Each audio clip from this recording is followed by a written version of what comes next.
Let's say you flew over to Sweden this evening and you met your counterpart, government analyst in Sweden, and said, it's been 3 months since your elections.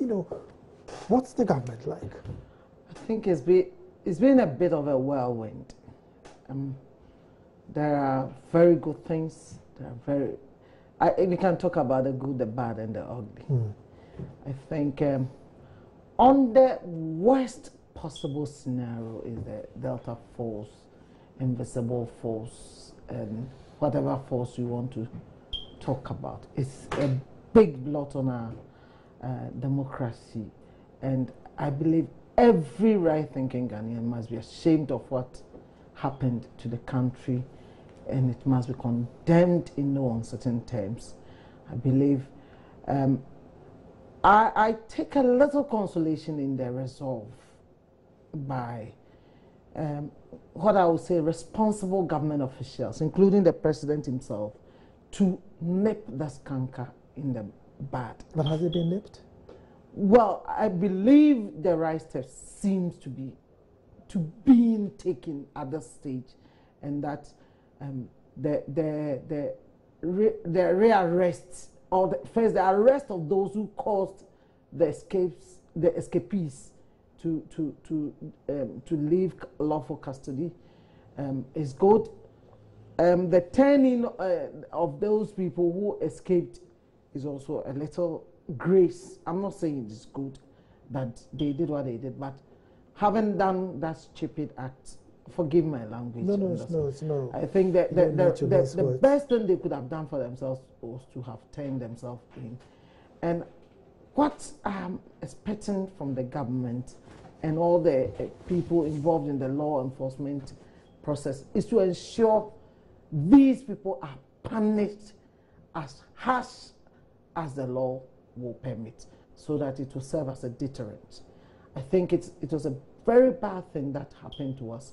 I mean, this for me is the ugliest thing that could have happened to us. The bad things, the seizures here, the seizure there, I believe that led to this almost ugly incident that was very unnecessary. There were a lot of violent situations, there were a lot of complaints, and I think by and large those are the things I would consider to be very bad.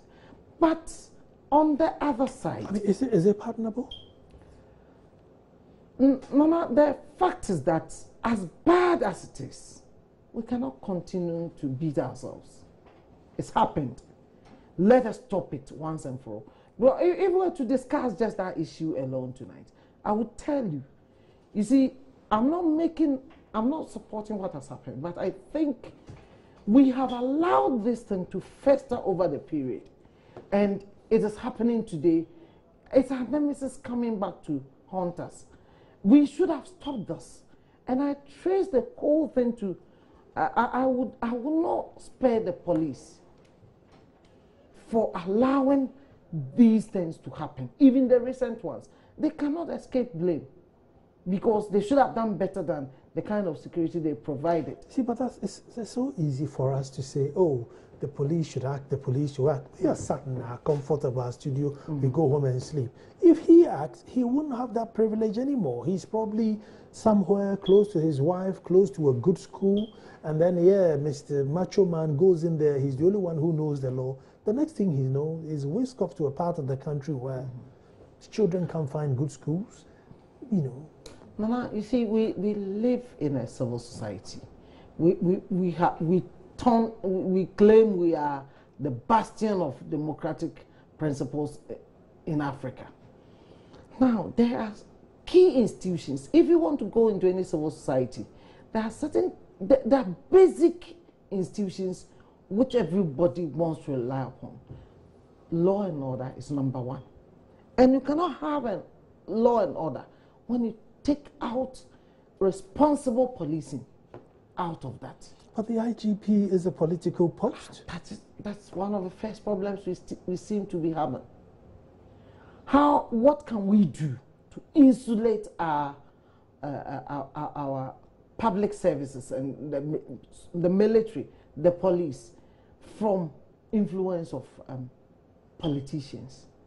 But I also think that can we not have people who can stand up and be counted? I have a big problem in our part of the world. The thing is that where people refuse. There are people who can stand up and be counted, but nobody would stand up for them. Let's in not too recent past, we've had our citizen vigilante. It's not palatable. I don't think he has been very happy with whatever happened to him. But at least when we talk about people we can go to for credibility, you can leave out Honorable ABK Amidu, because he stood up for something, and he fought at the at a big inconvenience to himself to stand up for the truth. Can we get some of our professionals standing out and saying that, as for me, I'm not going to give in to this? We are suffering myriad of issues. Galamsey we cannot finish talking about. There is corruption we cannot finish talking about. Now, violence in politics. And we have the police. One of my antidotes is that we should provide security for opposition parties. And this is the job of the police. If, when MPP was in opposition, they could trust the police to provide them with adequate security for everything they did, I don't think we could have had this breed of invisible forces, Delta forces. I don't know which force is going to come on our list. So I will not, as much as I'm not laying the total blame, everything on the police, I will not leave them out of the blame until I see them standing up and doing something about these things. Let them provide the security for everybody. Not, we also, when Anado was not in power, you saw what happened in his home. Shameful. They say a man's home is his castle. And in his absence, look at what happened there. And we saw police officers defending such an indefensible act. What will happen? These men feel that, let me go and fight for my party to come into power, and I'll also enjoy. That's what breed all the Boko Harams and the rest. So we can't leave out the police. But whatever it is a blot on the MPP that they must accept. Let's take a couple of videos and expand the conversation. So we're leaving here in very high spirits. We know the difficulties that have emerged with the events in Kumasi, but we believe that those events are systematically being brought under control in the way that they should be.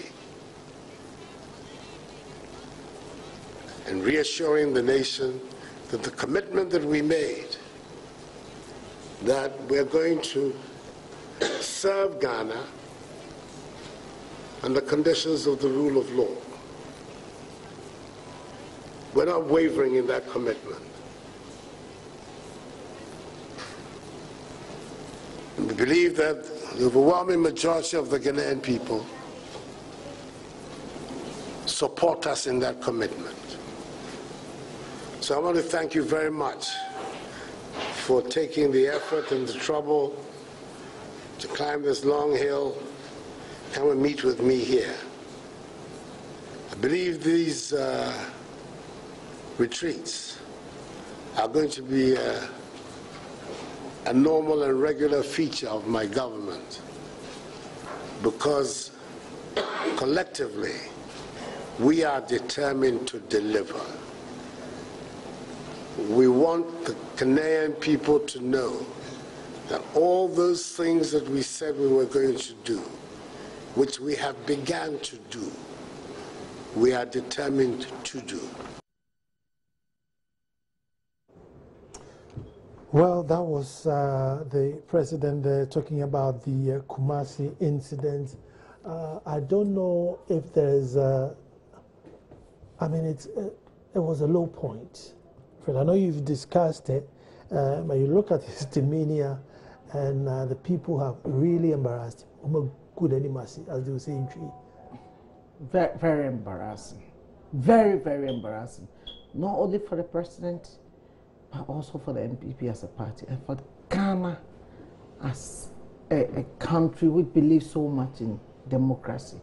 But all is not lost.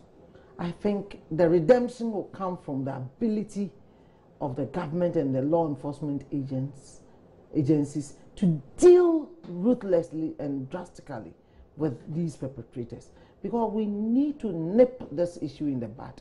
Otherwise, it's now become a monster being bred. And if we don't stop it now, we don't know where it's going to land us.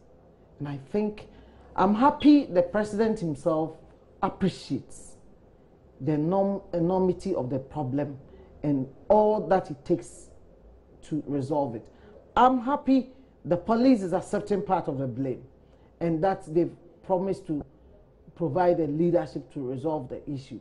I'm happy with the National Security Minister, with the Interior Minister. All of them are making the right points about resolving the issue. And I think politicians should come together. This is no time to play politics with us, because all the parties are equally guilty. I blame the NDC for what is happening to MPP as much as I blame the MPP for whatever has happened to the NDC or may happen to the NDC. Because for as long as we don't stop this politics of patronage, for as long as we don't stop the politics of winner takes all, and we think that once my government is in power, I have the right to do anything I want, this kind of situation will fester.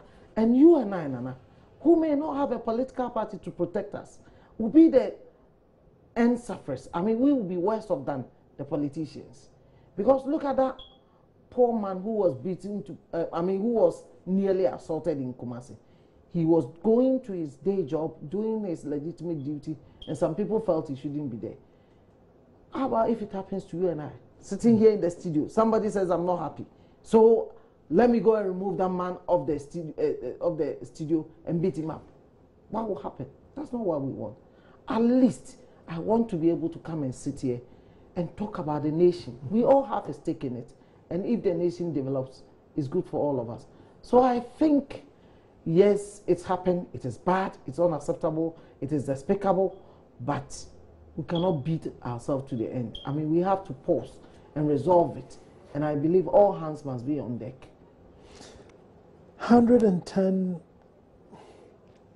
ministers. 110 ministers. Unprecedented. And sometimes they list the number of security couples, and it was like 8 people. BNI, GIGP, National Security Advisor, this, that, like 8 security couples. And still, Delta Force will run routes, 110 ministers. I mean, what would you tell your Swedish friend about 110 ministers? 110. I strongly don't have any particular issue with it. You see, this is not very. I'm going to make a statement. I know it's not going to be very popular, but I'm not quite sure. One of our think tanks, long before the president announced his ministers, made a comment about the sort of public service we have. And Nana, let's not delude ourselves. Are we very happy with the capacity of our public service? I believe it was either CDD or if it wasn't CDD, one of the think tanks, not Imani, definitely no. But they made a strong point about our weak public service, which has difficulty in supporting our governance system. And you may go to a ministry, and there are certain key issues about the ministry that you may not. You see, we have very strong administrative class. But when it comes to the technical class in most of our ministries, I'm very sorry to say we are lacking. I'm not going to pick out any ministry for anybody to say that you are attacking this particular ministry. But it's a fact. If we we go down and do an analysis of the situation, quite a number of people have complained, especially if you are in the civil society arena and you want to deal with government officials, You would expect that you go in, you're going to talk about an issue and you want some level of support. You'll be surprised that the people you're going to deal with may not have the requisite capability to handle certain things. And we are losing a lot out of this. 110 is what? A parallel civil service? You need strong government when your public service is weak. You need a stronger government to ensure you can achieve what you are talking about. In any case, coming back to the Delta Force, I believe not every minister would have responsibility for security. Let us deal with the people who have to handle it. And for me, it is interior and national security. I think we should hold them firmly. If we spread the guilt around all 110, the people we should hold responsible will escape. They will be part of the bigger party. Let us hold on to the national security and the interior ministries and ask questions of them until we resolve these issues once and for all. Otherwise, we'll go round and round, use the 110 ministers as an excuse, and we'll miss the point. These are the people appointed to deal with security of the state. And it is coming right from their quarters, because we know the issues to do with the National Security Ministry and the issues to do with the police and all the argument is there's the BNI who could have picked intelligence. There's the IGP who has, you know, people in front to tackle it. Ministry of Interior is definitely in there. I don't know how Ministry of Defense plays in, but they bring in defense. They bring in the CDS. There's a National Security Advisor. They all have deputies. And you have the forces running route. Now, if you look at the genesis of this situation, it began with the appointment of a BNI or the Regional Security Coordinator. You see, part of the problem is that we've over-politicized our state institutions. The gentleman who was attacked, Mr. Ajay, apparently was originally in the BNI under President Kufuor. Then, come the NDC government under President Mills, he was sacked. He goes to support his party in other areas, apparently in the eastern region. He supports the party comes to power. Now they've removed all the people appointed by the NDC government. And now they are filling the places with their own people from MPP. And then the people from Ashanti region feels that we fought in Ashanti region for the party. So appoint someone from this place. You see, it is the over-politicization of our state institution. If we had a very transparent system for people to make a career and be professionals in some of these key institutions, we know that if I want to become an IGP, this is the level I must attain. So if there is an IGP and the government is misbehaving or a key political figure is misbehaving, they'll go and arrest the person without fearing whatever will happen. And they will provide security for everybody. So part of the problem is that we've over-politicized our state institutions. And now, what is the criteria for entering the military? What's the criteria for entering the police? What's the criteria of even becoming part of NADMO? I'm telling you today, I was having a chat with a student of mine, and she's worried that she could be sacked from her work in NADMO. Why? Because she was employed under NDC. Right. Meanwhile, this is a well-qualified individual who's now studying for a master's. And if we are going to throw out such people just because there's a change in government, what kind of country are we building? That's my worry.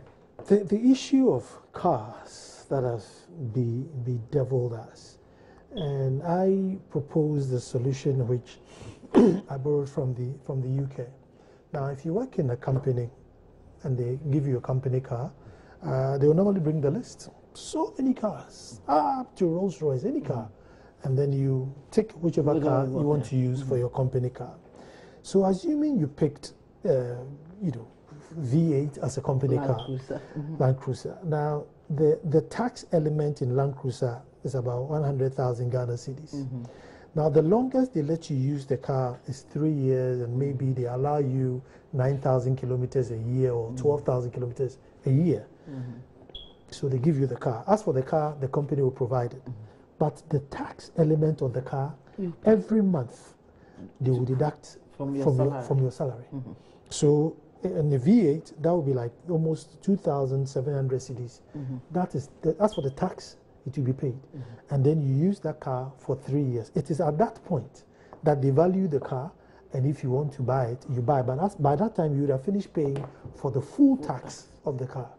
And then you have a choice to either give it back or buy it. But the value that you buy it for will be the value that somebody will buy. So your only advantage is that you have used the car from new and you know all the ins and outs of the car. So that's your advantage. And maybe you had the issue to spread it. But I believe if you introduce that, people will start choosing sensible cars. But Fred, here when they say it's a free car, it is free. And you can take it anywhere, do anything you want. And I don't know if this would have bring the shock we've got. Then people won't just say I want a V8. You pay 3,000 cedis every month. I don't know what you know. No, you see, it underlines the reason why people will do anything to get into certain positions because of the freebies. We like our freebies to the extent that we don't even care about the people we are there to govern, their interest. We look at our personal comfort. We've lost the whole essence of public service. And people get into politics basically to live a comfortable life, and in fact, worse still, to enrich themselves. I think we need a paradigm shift. The president has warned several times that, look, it won't happen in his government. How much of that is a rhetoric to a reality? Well, we need to start from somewhere. As much as it will take me a little while, mind you, we were here in this country when President Mahama said that henceforth nobody was going to buy their cars. I mean, we all saw, sorry to bring up the issue of former Honorable Jacob Bilante, his house, and what happened. We saw members of the immediate past government taking him to court, even after the court had ruled that he acquired the bungalow legitimately. It was used as an ethical issue against him even till today. So for me, after President Mahama had given directives that nobody was going to buy their vehicle, I thought it was the end of the matter. I'm a governance person. That's where my day job is done. I would want to believe in our democratic system. I'm praying very hard that Nana succeed for the sake of Ghana, that we don't lose hope in our politics. So I want to again give the benefit of the doubt to President Akufo-Addo that the order he's given, that henceforth nobody is going to buy new cars, you're not going to purchase your vehicle and all that, will happen so that we can draw a line. Because unless this thing stops, we are wasting so much money. There's so much to be done in this country. Wasting so much money. Let me pick you on the hope, because you're the second person I've heard say this argument that if this government fails, Ghanaians will lose a lot of hope in politicians in general. Because we believe it's the same book and just different chapters. And the Nana-Addo succeeding will give us hope that our politicians make, not necessarily just the MPP, but bring back hope in the body political system again.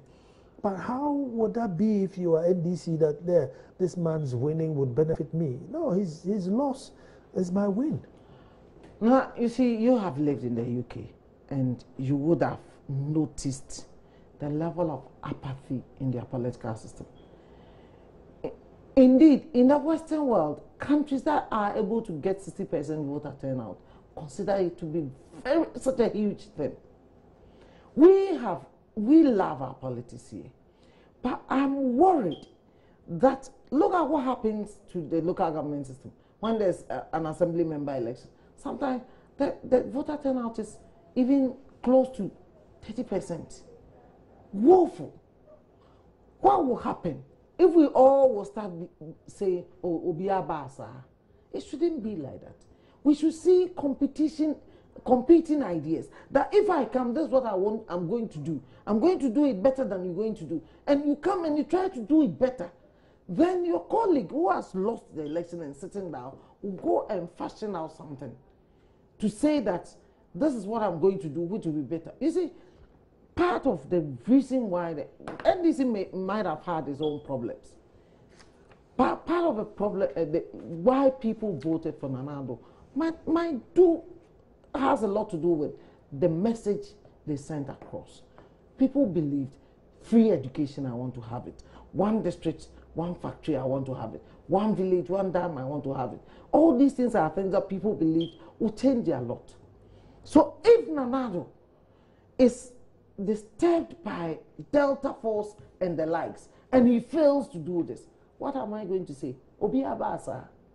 So in the end, the worst scenario will be another military intervention. But let me say, God forbid. We've gone past that. But let's get a clip on the issue of cars. I put a ban for the time being on the purchase of any new vehicles from members of this government. No matter how dilapidated are the vehicles that are in our fleet, we're going to have to make do with them. These are difficult times for the Ghanaian people, and we should be seen to be acting in respecting that. At the same time, a policy that has worked so far, which has run into a lot of problems because of the way it has been abused, which is that officials can buy cars, official cars. That policy will no longer work. No official is going to have the opportunity to buy any official car. So that we put an end to it, and we put an end to where are the cars, where are the cars. Nobody is going to have that capacity anymore. A good directive? I think it's good, but I would wish it goes a bit further. What he's talking now is about purchase of new vehicles by the MDAs. But I want to hear the president talk about purchase of state vehicles by government officials. He said that too. Oh, he said that. So there's two things. Okay, so those are the two things I want to hear. So you're not buying new cars. You're not buying new cars for your MDAs. Two, when we buy the new cars, you're not going to have the right to purchase it after a number of years. If we can go straightly by this, that is not also to say that if there is a need, I think we cannot have a blanket statement that we will not buy any ever at all. Whatever it is at one stage, there may be the need to buy that. There must be proper systems in place for the purchase of new vehicles. Recently, new ministries have been created. Those ministries may have need for vehicles. If need be, with the right approval system, they can purchase that. I don't have any qualms with that. And let me also take this opportunity to make a point regarding purchase of vehicles. You see, I'm very unhappy in this country that when MPP was in power in 2007, 2008, during the Ghana at 50, people made too much fuss about MPP buying vehicles.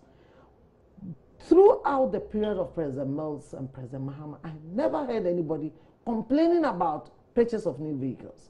But this must be something that we should expect from our government, our political leaders, that we will not make profligate expenditures, especially on the purchase of vehicles which may not be needed. We are a poor country. Now let us accept ourselves as a poor country, so we must cut our coat according to the size of our cloth. Otherwise, we're going to put ourselves in a lot of difficulty.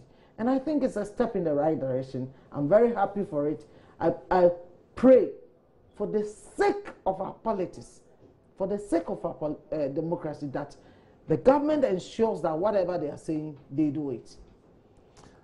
I mean, I think one danger is if anybody should be caught doing it and they don't act, that will be the end of the authority, and that will be a massive downward spiral. Number one, they've given it, well, we have 9 more days to see what happens in Galamsey. And Peter Abu has given the... that will be 100 days in office of the government. Well, that will be fantastic, where he's asked them that he's giving them 3 weeks.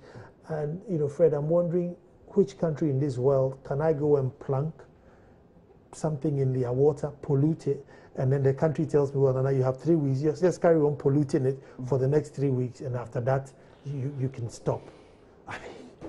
I mean, I sometimes, you know, I marvel. No, I am very sad about, you know my views about Galamsey and pollution of our water bodies. I sometimes ask myself, what has gold given to this country? I mean, we've mined gold for over 100 years in this country. I think it's made us worse off than making us better off. And now we are, as a country, I think the single biggest danger to our sustenance as a country is Galamsey. And I'm sad about what we're hearing even from the Chinese. You see, hitherto, most of us have been very quiet about mentioning the Chinese. And now to have them more or less issuing, veiled threats, I think all Ghanaians must come together and take a decision to back our government that if we depend on China for everything we need and they want to destroy our water bodies, then we must be prepared to cut off relationship with them. This might not sound a very popular idea. I believe officials in government may not be happy with it. But if that is what it will take for us to have good drinking water, so be it. I think we have been trampled upon.